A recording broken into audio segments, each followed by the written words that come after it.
Boa noite a todos os presentes. Boa noite aos que nos acompanham pelas redes sociais.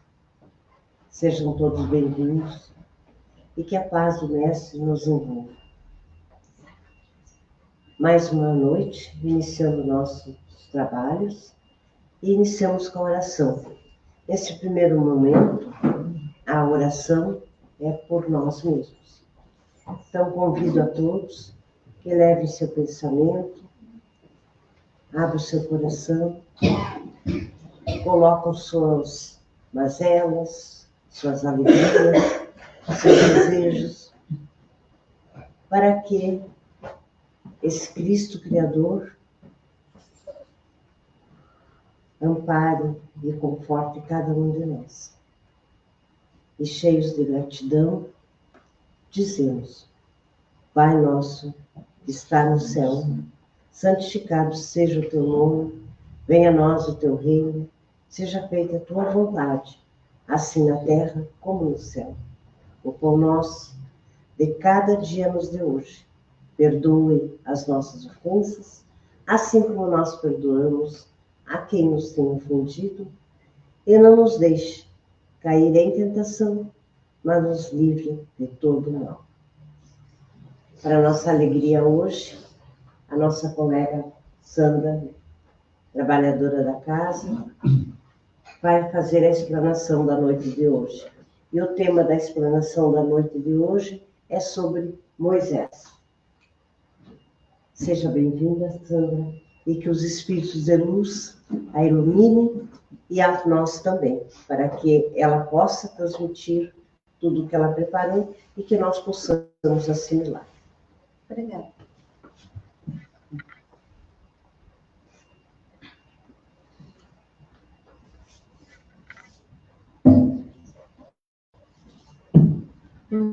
Hoje minha voz está um pouco. Aí vamos ver se.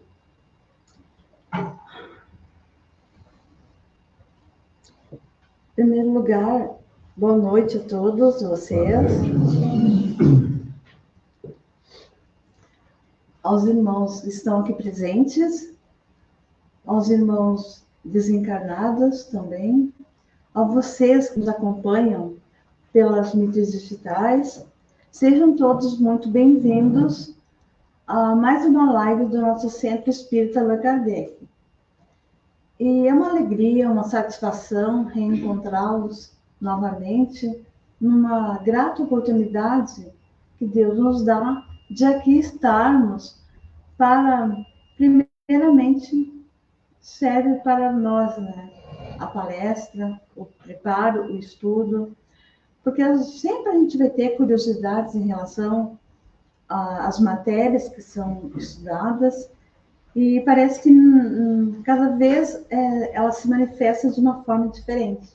Então, a gente sempre pesquisa e busca saciar a nossa vontade de entender um pouco mais sobre como é que é essa filosofia espírita, como é que se processa todo esse cabedal de obras que Kardec lançou e que, se a gente não estudar, realmente nós ficamos à mercê de dúvidas, né? E certamente com essas obras a gente se esclarece. E como dizia um colega nosso hoje no grupo de estudos, a disciplina é uma coisa fundamental. Disciplina, disciplina e disciplina. Já dizia Emmanuel Chico Xavier, né? Porque a disciplina traz o foco para si. Ela te ajuda. Não é muito fácil, mas a gente, à medida que a gente vai se aperfeiçoando, a gente vai conseguindo, com boa vontade. Então, meus queridos irmãos, agradecendo ao nosso Criador, que é todo-poderoso, toda misericórdia, todo amor, a Jesus, o nosso irmão, nosso modelo e guia, e a espiritualidade da casa, a equipe espiritual que se faz presente, ao nosso mentor. Nós agradecemos esse sábado por estarmos aqui saudáveis para proferir, então, a nossa palestra. Hoje, o título, como a Moisés falou, é sobre Moisés. Moisés, que foi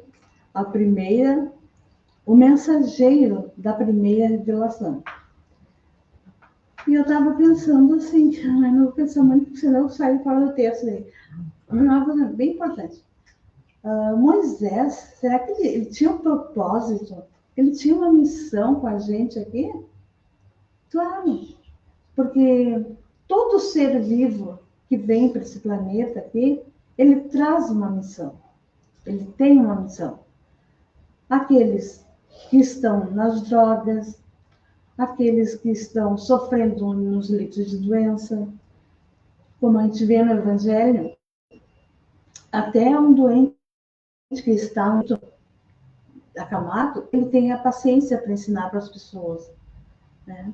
Às vezes as pessoas passam por problemas financeiros, problemas de saúde, problemas de afetividade, de relacionamento, e isso é grave. E a gente às vezes reclama muito.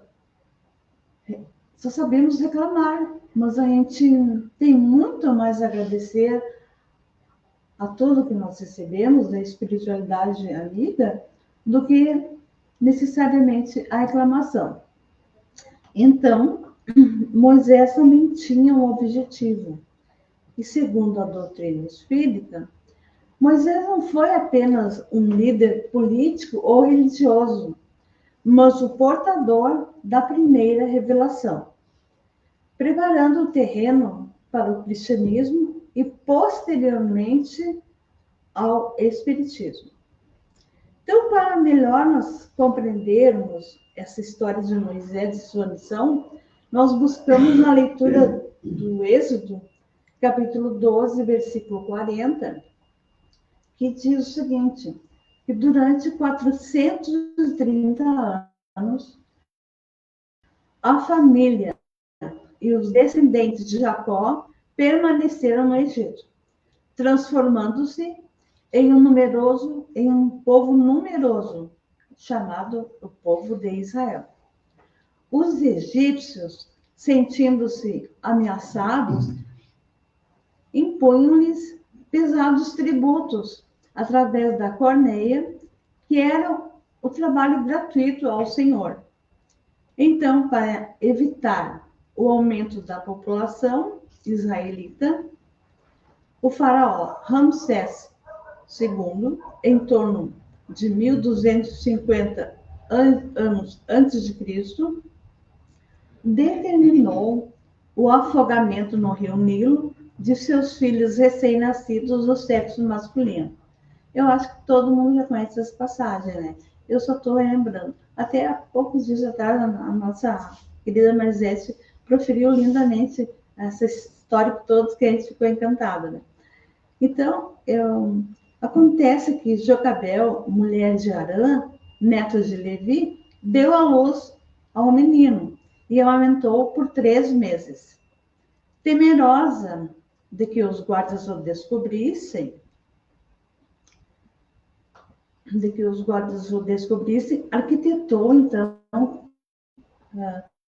colocá-la no rio Nilo, num cesto forrado de betume, que era na hora do banho da princesa Térmotes. Ela ia passar por aquelas águas naquela hora. Então, ela teve a ideia de colocar ali o seu filho. Então, essa princesa Térmotes, ela também era filha de Ramsés II.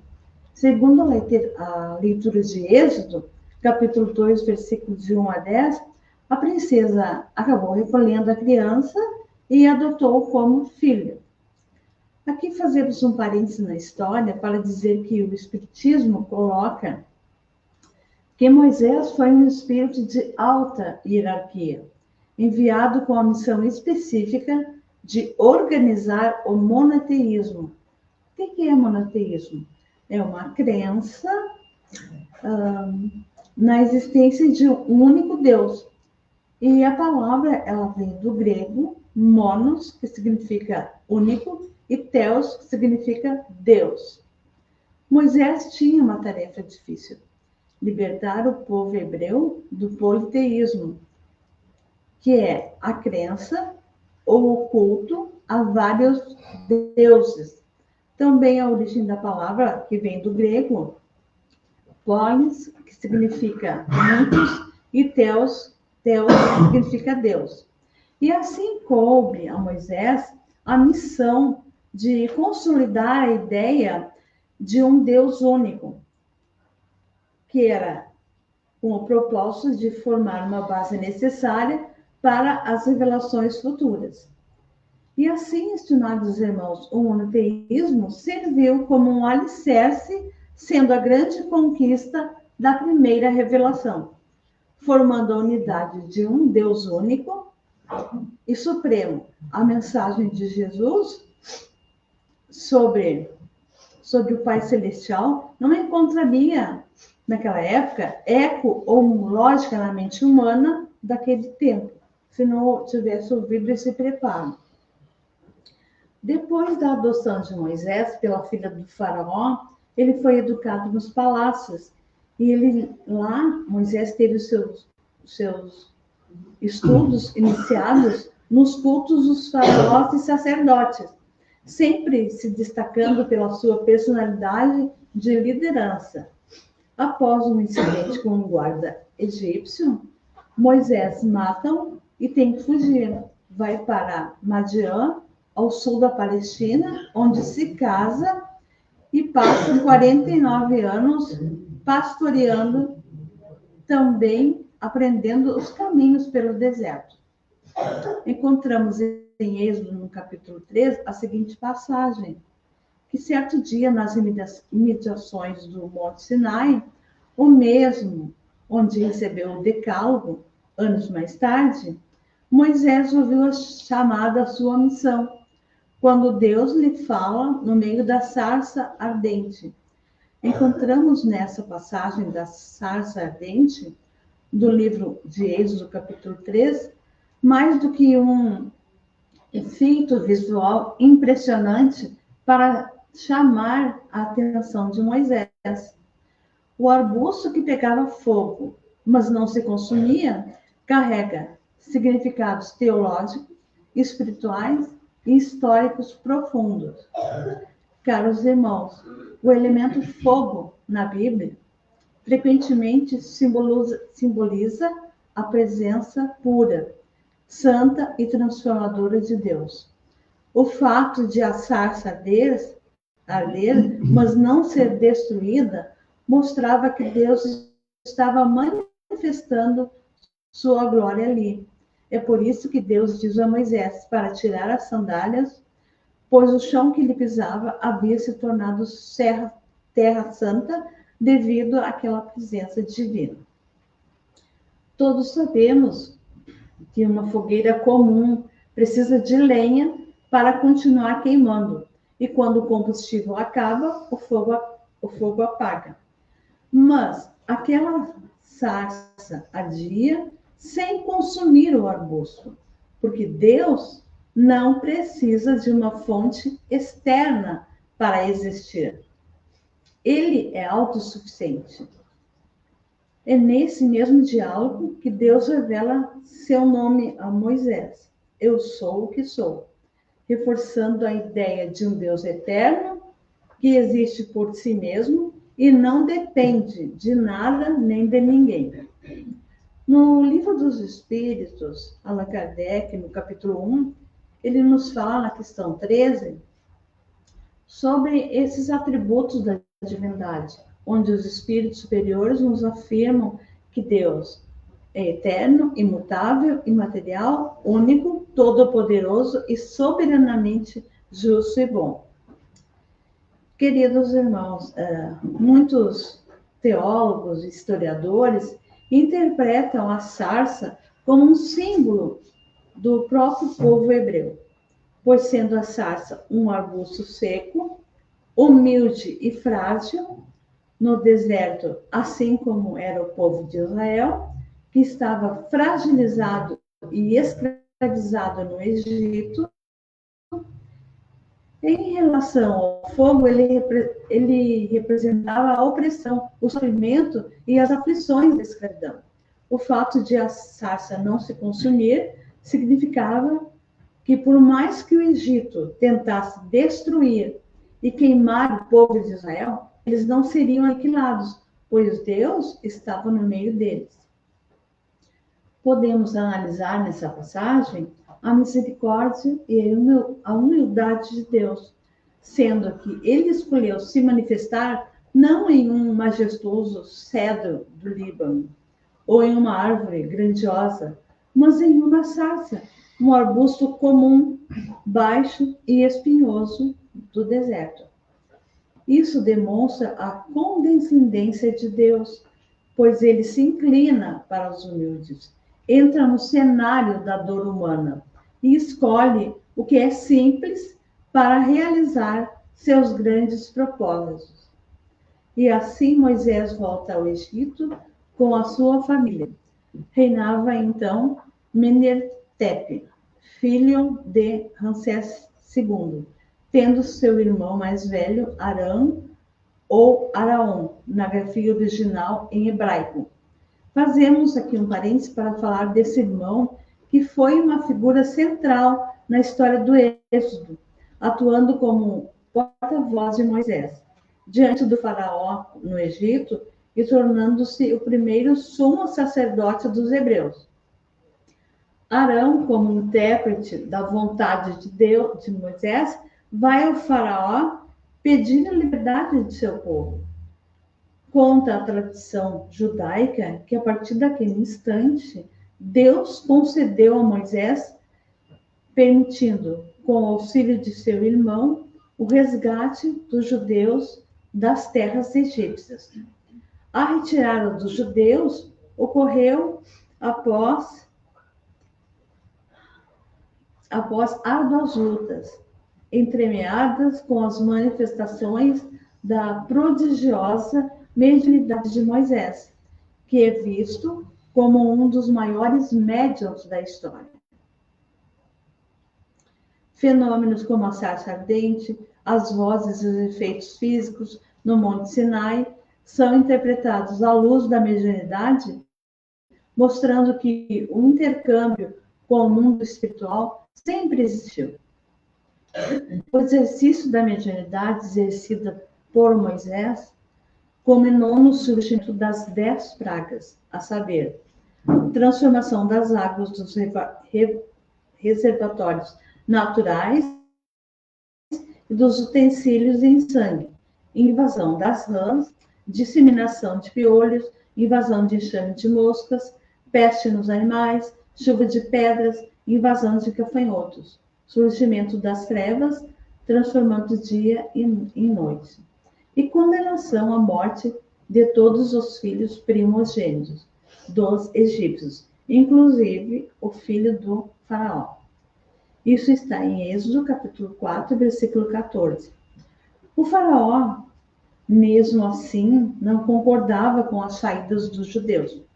Então o Senhor instituiu a Páscoa, na qual os hebreus deveriam marcar as ombreiras das portas com o sangue dos cordeiros imolados, assinalando a presença para que os seus primogênitos não fossem atingidos pela praga destruidora. Disse então o faraó a Moisés: Ide e servi ao Senhor, como tendes dito. No Êxodo, capítulo 12, versículo 31. Inicia-se então o Êxodo com a saída do Egito, transportando uma multidão de judeus. Os exércitos do faraó fazem a última tentativa de mantê-los prisioneiros, mas Moisés consegue, pela sua mediunidade, o prodígio de abrir caminhos nas águas do Mar Vermelho. Então, a saída do Egito é comemorada como sendo a Páscoa judaica. É uma das tradições primitivas mais festejadas ainda hoje, mas sem o cerimonial e a concepção extremista do passado. A tradição, passada às gerações futuras, diz que essa festa foi até a morte de Moisés e se caracterizava por danças, cânticos alegres, animados pelos sons dos tamborins. Contam ainda as tradições do judaísmo que Moisés conduziu os israelitas pelo deserto durante 40 anos, antes de localizarem a Canaã, a terra prometida por Deus a Abraão. A vida dos judeus no deserto foi dura, repleta de grandes e pequenos obstáculos. E antes de eles se organizarem como nação, de se unirem em torno de uma única religião, fundada com o recebimento do Decálogo, ou seja, os 10 mandamentos, pelas mãos de Moisés, em 2 tábuas no Monte Sinai.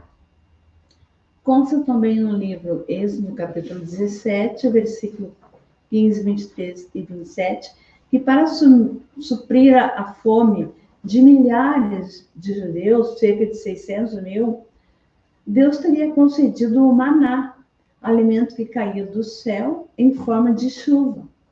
Estando Moisés com o povo num lugar sem água, viu-se em extrema dificuldade, já que as pessoas ameaçavam apedrejá-lo. Ele então recorre a Deus no sentido de solucionar o problema. E o Senhor orienta a Moisés a ir até a pedra de Horebe e feri-la com a mesma vara com a qual ele tocara o rio. Moisés segue as orientações dadas pelo Senhor e a água surge para saciar a sede de fome. No Evangelho segundo o Espiritismo, Kardec dedica o primeiro capítulo a esse tema, intitulado Eu não vim destruir a lei, no item 2, sendo que a essência dos ensinamentos de Cristo afirma que ele não veio destruir a lei de Moisés, ou seja, os 10 mandamentos, mas sim dar-lhe o verdadeiro cumprimento, substituindo o medo pelo amor, pela caridade e pelo perdão. Queridos irmãos, observamos que há 2 partes distintas na lei mosaica, sendo a lei divina natural, que é imutável e eterna, resumida no Decálogo, são os 10 mandamentos, e as leis civis ou disciplinares criadas por Moisés para controlar um povo primitivo e indisciplinado. Nesse capítulo, Allan Kardec nos explica como as 3 revelações, Moisés, Jesus e o Espiritismo, se encadeiam em uma progressão lógica. Na primeira revelação, Moisés nos apresenta um Deus justo e terrível, pois era necessário temor para que as leis fossem cumpridas. O Espiritismo explica que essa visão vingativa de Deus era devido a uma interpretação humana limitada, compatível com o estágio evolutivo daquela época. Essas leis mosaicas, então, elas tinham um caráter transitório e muitas vezes severas, como a lei de Talião, universalmente conhecida pela famosa máxima olho por olho, dente por dente. Segundo os espíritos que auxiliaram Kardec na codificação, eles nos esclarecem que a lei de Deus é de todos os tempos e de todos os países, e por isso mesmo tem o caráter divino. Todas as outras leis que Moisés decretou, obrigado que se via conter pelo temor um povo de seu natural turbulento, no qual ele tinha que combater arraigados abusos e preconceitos que foram adquiridos durante a escravidão do Egito, para imprimir autoridade às suas leis, houve-lhes de atribuir a origem divina, conforme o fizeram todos os legisladores dos povos primitivos. Então, a autoridade do homem precisava apoiar-se na autoridade de Deus. Uma só ideia de um Deus terrível podia impressionar criaturas ignorantes, em as quais, ainda pouco desenvolvidos, se encontravam o senso moral e o sentimento de uma justiça reta. Moisés era possuidor de uma personalidade magnética, dominadora, hábil manipulador das massas e grande líder, sabia incutir nas almas supersticiosas e ignorantes os temores animistas de um Deus vingador e zeloso. A sua prodigiosa mediunidade de efeitos físicos, associada de outros auxiliares diretos, sobretudo a do seu irmão Arão, que tinha o dom da fala e do convencimento, foram fatores que contribuíram para organizar a nação e a religião judaica. É importante destacar também o seguinte, que as seitas de todos os tempos, pela influência de seus sacerdotes, elas procuram modificar os textos sagrados. Todavia, apesar das alterações transitórias, os 10 mandamentos transmitidos à Terra por intermédio de Moisés voltam sempre a ressurgir na sua pureza primitiva, com base de todo o direito no mundo, sustentáculo de todos os códigos da justiça terrestre. Um ponto muito debatido é a proibição mosaica de falar com os mortos. Allan Kardec explica que Moisés proibiu a prática porque ela era feita com propósitos mágicos de adivinhação e por interesse material, o que desvirtuava o caráter sagrado da espiritualidade. Além disso, o povo não tinha maturidade para compreender a imortalidade da alma de forma racional.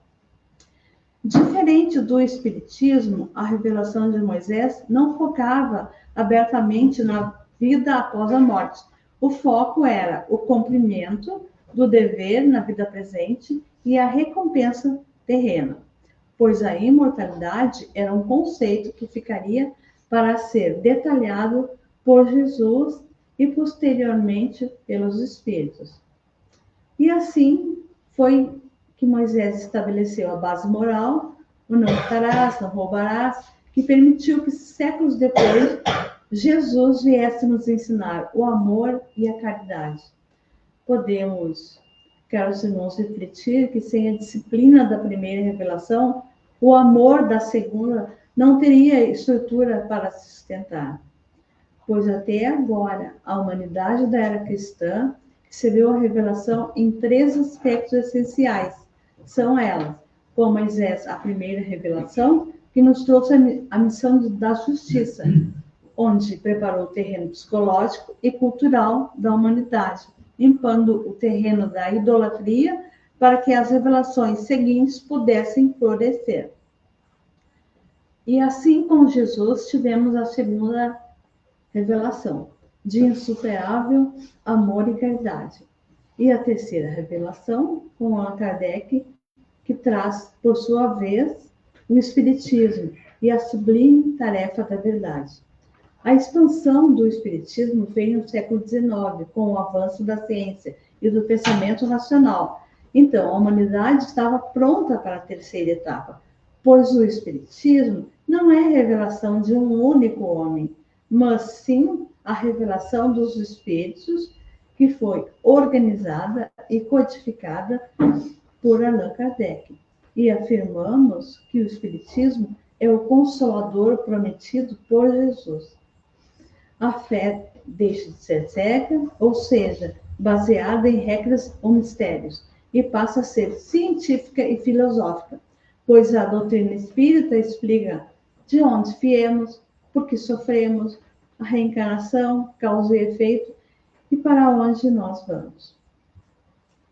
Então, meus queridos irmãos, no centro das 3 revelações, encontram-se Jesus Cristo, como fundamento de toda a luz e de toda a sabedoria. Pois com o amor, a lei manifestou-se na terra, no seu esplendor máximo. A justiça e a verdade nada mais são que os instrumentos divinos da sua exteriorização, como aquele Cordeiro de Deus, alma da redenção de toda a humanidade. A justiça, portanto, facilitou o caminho e a verdade, como efeito, esclarece os seus divinos ensinamentos. Dizemos ainda que a lei ou a base da lei nos 10 mandamentos que o profeta Moisés transferiu à posteridade foram ditadas pelos enviados de Jesus. Portanto, todos os movimentos de evolução material, espiritual do planeta Terra se processaram como até hoje se processam, sob o seu sagrado e misericordioso amparo. Concluindo nossas análises sobre a ótica espírita, vemos a trajetória de Moisés a Kardec representa a infância, a adolescência e a maturidade espiritual da Terra. Moisés impôs o limite. Jesus ensinou o caminho do coração e o Espiritismo para Kardec veio abrir as mentes para a realidade do mundo espiritual, unindo a ciência e a moral. Então, meus caros irmãos, muito obrigada pela paciência. Desejo a vocês que todos vão à paz do Mestre Jesus, que ele nos fortaleça sempre para as nossas lutas, para os nossos obstáculos, que com certeza, estando acompanhado da sua companhia, nós venceremos todas. E é isso então, que assim seja.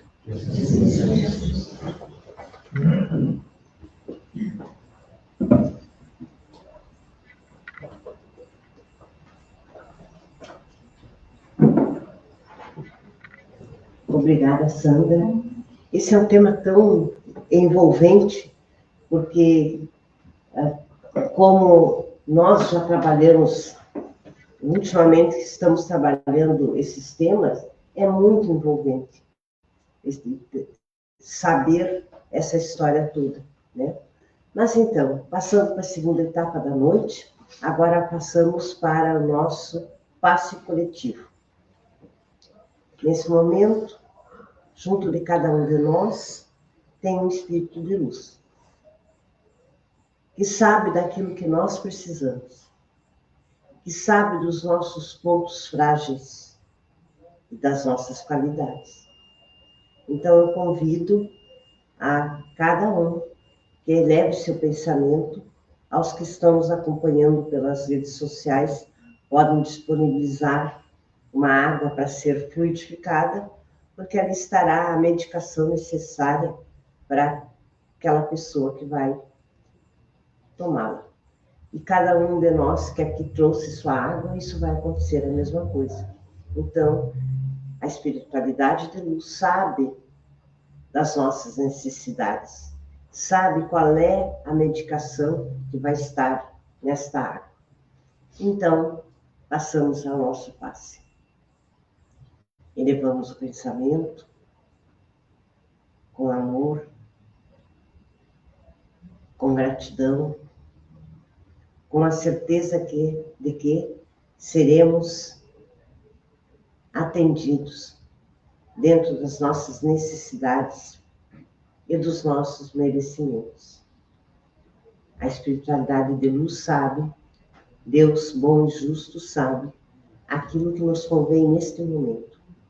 E assim, elevando o nosso pensamento, agradecendo de coração tudo que estamos recebendo nesse momento, as energias curativas para o nosso corpo, para o nosso espírito, nós agradecemos. E dizemos: Pai nosso que está no céu, santificado seja o teu nome, venha a nós o teu reino, seja feita a tua vontade, assim na terra como no céu. O pão nosso de cada dia nos dê hoje. Perdoe as nossas ofensas, assim como nós perdoamos a quem nos ofende, e não nos deixe cair em tentação, mas nos livre de todo o mal. E assim, agradecidos, desejamos a todos um bom domingo. Não esqueçamos que amanhã temos o nosso Evangelho híbrido. Amanhã, às 19 horas, aqui tem sempre o Evangelho nos domingos. Então, Quem puder estar presente amanhã, serão bem-vindos ou nos acompanhem pelas redes sociais. Agradecemos a presença e desejamos uma semana profícua, de paz, de bênçãos a todos. E até sábado.